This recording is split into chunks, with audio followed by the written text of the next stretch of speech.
Le problème de l'Europe, c'était qu'au lieu d'empêcher les Américains d'organiser ce changement de gouvernement, on peut dire de régime en Ukraine, nous nous sommes fourvoyés derrière les États-Unis. Nous les avons suivis. Nous avons laissé une puissance étrangère au continent européen gérer un problème européen, s'immiscer dans les affaires d'une nation souveraine.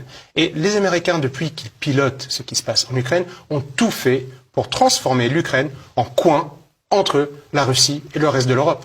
Parce que si on prend du recul et qu'on regarde l'enjeu géostratégique, quel est le problème pour les États-Unis? Les États-Unis ne veulent pas que la Russie devienne une grande puissance européenne. Ils le savent depuis très longtemps, si on regarde les écrits de Mackinder, de Spykman, qui sont des géopolitologues du XXe siècle, et ou la doctrine Wolfowitz de la fin du XXe siècle, on voit très bien que les Américains ont peur d'un grand concurrent. Ils ont peur d'un grand concurrent. La Russie est un pays énorme, extrêmement riche, plus d'une centaine de millions d'habitants. Ils ont peur qu'avec la richesse naturelle russe, l'étendue, plus le savoir-faire d'Europe de l'Ouest, eh bien, l'Europe se suffirait à elle-même. Nous n'aurions plus besoin de bases américaines en Europe. Nous n'aurons plus besoin de technologies américaines en Europe. Nous serions autosuffisants.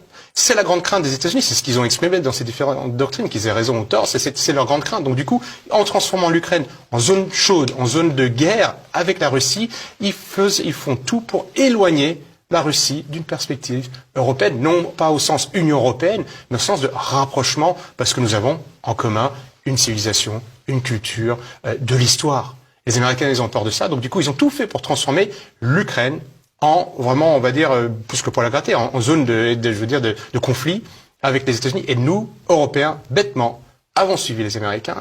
On a pourtant piloté les accords de Minsk avec les Allemands. Oui, mais on n'a rien fait pour. Vous avez tout à fait raison de souligner que la France et l'Allemagne étaient co-signataires, et c'était et c'était très bon. Mais la France n'a rien fait.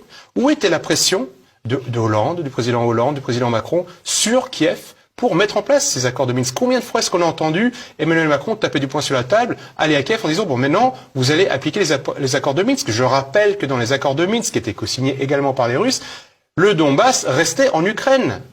Les régions restaient autonomes au sein de l'Ukraine. Il fallait revoir la Constitution. Il y avait un certain nombre de mesures. Il n'y en avait pas 15 000 non plus. Où était la pression de la France et de l'Allemagne pour obliger l'Ukraine à se plier à ces accords de paix? Nous avons, en suivant les Américains qui voulaient la guerre, qui voulaient éloigner la Russie, nous sommes rentrés dans ce mécanisme de guerre. Nous qui disions, nous apprenait à l'école, l'Europe c'est la paix, l'Europe c'est la paix. On a été absents du processus de paix. On a laissé les Américains prendre le dessus. Et maintenant, nous, Français, sommes entraînés dans une guerre où nous aurions dû, en tant que grande nation européenne, être un vecteur de paix. Nous connaissions très bien Moscou, nous connaissions très bien Kiev, nous étions de toutes les nations européennes une des seules qui était la plus légitime pour trouver un dialogue, un discours entre Moscou et Kiev. C'était impossible qu'on n'y soit pas arrivé si ce n'est qu'on n'a pas voulu, on a suivi les Américains et on n'a pas voulu. Voilà notre tort, presque notre crime dans cette situation. C'est le seul objectif de cette guerre de Russie et d'Ukraine, c'est d'éloigner la Russie de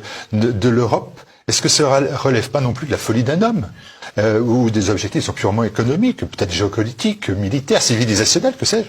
Si on regarde vraiment, on suit la doctrine américaine, étrangère depuis plus de 100 ans, elle veut clairement éloigner la Russie. Elle veut affaiblir, pas parce que ce sont des Russes, mais parce que c'est une puissance. Ils ont la même logique avec la Chine. Ils ne veulent pas de concurrents. Vous voyez, les États-Unis, eux, ils ont érigé un modèle international, global. Ils ne veulent pas de concurrents qu'ils dominent. Ils sont le centre du monde économique aujourd'hui. Ils sont encore avec la Chine, ça se joue au coude à coude, mais la première puissance mondiale. Ils ne veulent pas de concurrents. Si vous avez la Russie qui devient une grande puissance européenne intégrée avec le savoir-faire industriel allemand et français que nous sommes en train de perdre mais que nous avions, eh bien les Américains s'affaibliraient, ils le savent et c'est dans leur doctrine, c'est même pas quelque chose qui cache, ça ne tient pas, ça ne relève pas du tout de la conspiration. Ils ne veulent pas de concurrents et ce serait la Mongolie qui serait la plus grande puissance en devenir, eh bien les Américains auraient la même attitude envers un État et on le voit à chaque fois qu'un État ne rentre pas dans la logique américaine, dans la philosophie atlantiste, elle a une guerre. La Yougoslavie ne voulait pas rentrer dans l'Union européenne, elle n'était pas non plus dans l'Union soviétique. Elle a une guerre parce que du coup les Américains n'arrivaient pas à faire entrer ni dans l'Union européenne ni dans l'OTAN, dans le camp atlantiste. L'Irak, Saddam Hussein, à partir du moment où il a commencé à parler d'échange de pétrole en euros et non plus en dollars, ce qui tuerait le pétrodollar, donc qui est une des grandes forces, un des piliers de l'économie américaine, eh bien, il a eu une guerre. Kadhafi a une guerre à partir du moment où il a commencé à parler d'une monnaie unique pour l'Afrique. Ce ne sont pas des conspirations, c'est la réalité. C'est la réalité. Même si, quelques mois auparavant, un Milosevic, un Saddam Hussein, un Kadhafi étaient sur le perron de l'Élysée, étaient invités en grande pompe dans des réunions avec Barack Obama ou d'autres chefs d'État. Et les Américains font ça, sauf que attaquer la Russie frontalement n'est pas possible, parce que la Russie est une puissance nucléaire. Donc on fait une guerre de proximité en Ukraine. Les Américains et les Atlantistes avaient déjà commencé ça. En Géorgie, ils l'ont fait dans différents États. En Kyrgyzstan également, il y a des fameuses révolutions de couleur, révolution de la rose, révolution de orange. Il fallait à tout prix affaiblir la Russie. Je vais vous citer un autre penseur américain qui est Zbigniew Brzezinski, qui lui, il dit dans son livre Le Grand Échiquier, qui est vraiment un livre à lire si on veut comprendre la politique étrangère américaine, il dit sans l'Ukraine, la Russie perd son empire, ne peut pas être un empire eurasiatique. Eurasiatique, c'est vraiment l'Europe et l'Asie ensemble. L'Amérique, si on regarde la map monde, est une île.